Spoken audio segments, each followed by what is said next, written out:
it was crucial for us generation at the time because we were also in search of some kind of future, but we grew up in that environment where practically the challenge was to be found in burning issues of the day, that unless you were very much exposed to the structural injustice now that was quite evident, as it will be shown much later during martial law, you can really live through the period almost relax, no, in a manner that you would just do what you want in college, no. So kami nun, panahon na yun, we were dreaming of our own career paths, no. But for me, it was a rather different story because I really wanted to be a doctor of medicine. But for some reason, I did not make it to the university that I wanted to get in at that time for preparatory med. And things began to change for me. And I saw a school somewhere here in Katipunan that my friend, who's a very good friend now and neighbor at the subdivision, said, kumuha ka na lang ng exam doon sa Ateneo. So I always look back to those days because sabi ko, ang yayabang ng mga Atenista. Nayayabangan ako dyan sa mga yan. So I never really had any deep understanding of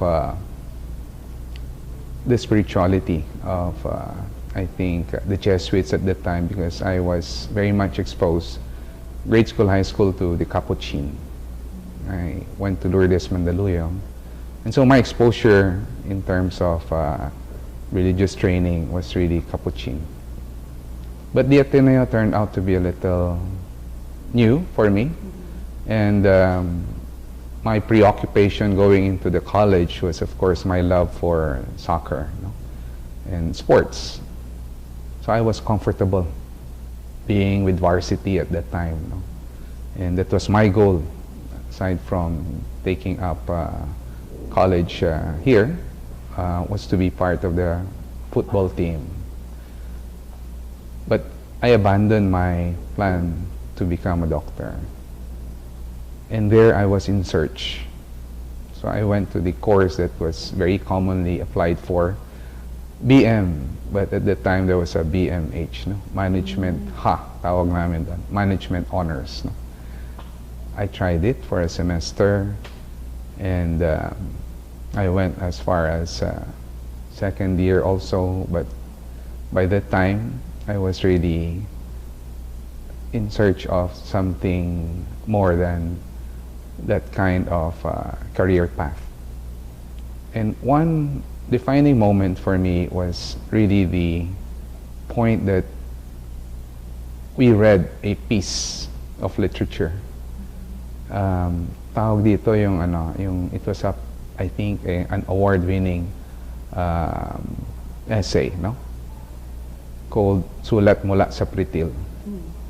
It's a very famous piece of literature that we studied in, I think, Lit 110 yan. Parang Lit 110. And it was all about the story of a child who experienced injustice in one urban poor community. This was in Manila, no, in Pritil.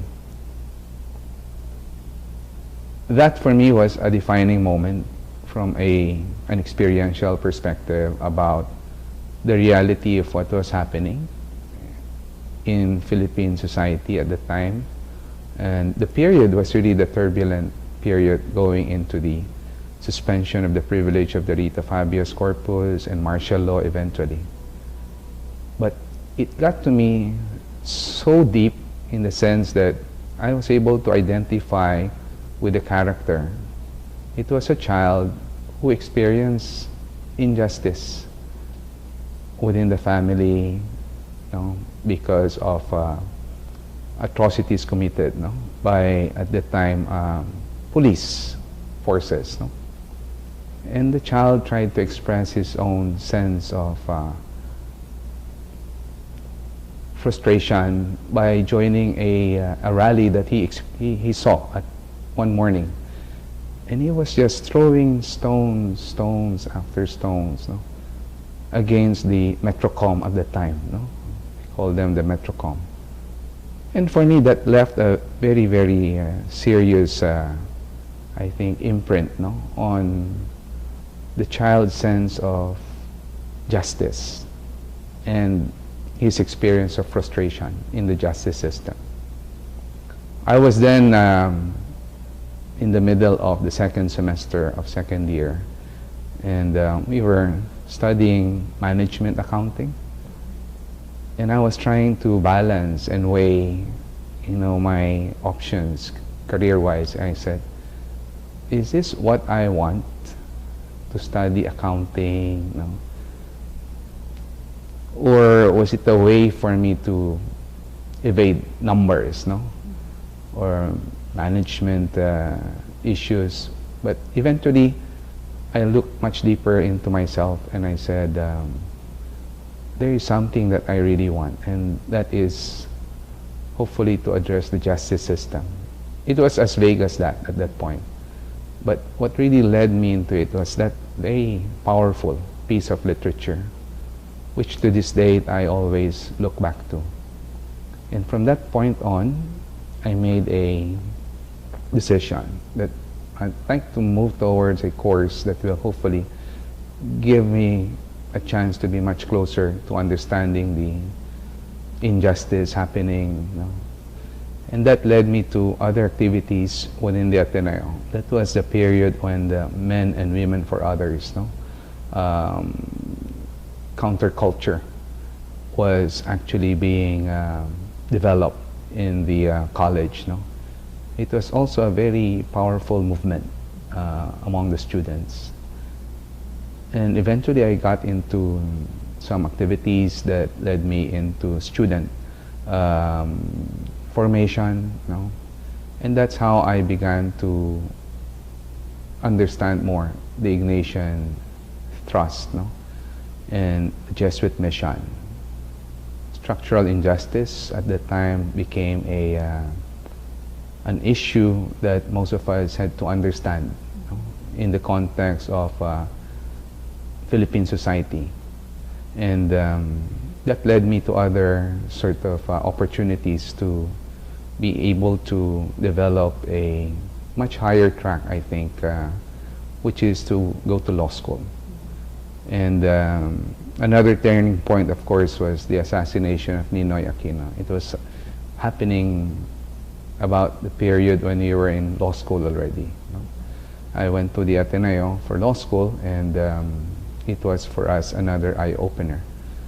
It's like an experience that was so much reminiscent, perhaps, of what that little boy experienced, in that piece of literature. But for us, it became so real as future lawyers at that time. And it was a dilemma for us also, whether there's still hope to become a lawyer in midst of this kind of turbulence in Philippine society. But a group of friends and I decided to say, yes, perhaps we should continue our goal of becoming a lawyer and be able to contribute to the reconstruction of Philippine society. That was how ambitious we were at that time. Very young, ambitious future lawyers, not knowing the demands on us. But looking back, as I said, those were two defining moments for me. One was very much in the academic entry point, but the other one was really more experiential. And it was the whole period of martial law that brought us together of like-minded people who had made a promise that in the future, once we are better placed in our own professions, we should be able to contribute to developing minds in light of the Ignatian tradition and the Jesuit mission. And for us, experience in the Ateneo was very helpful in trying to mold us into what we are right now.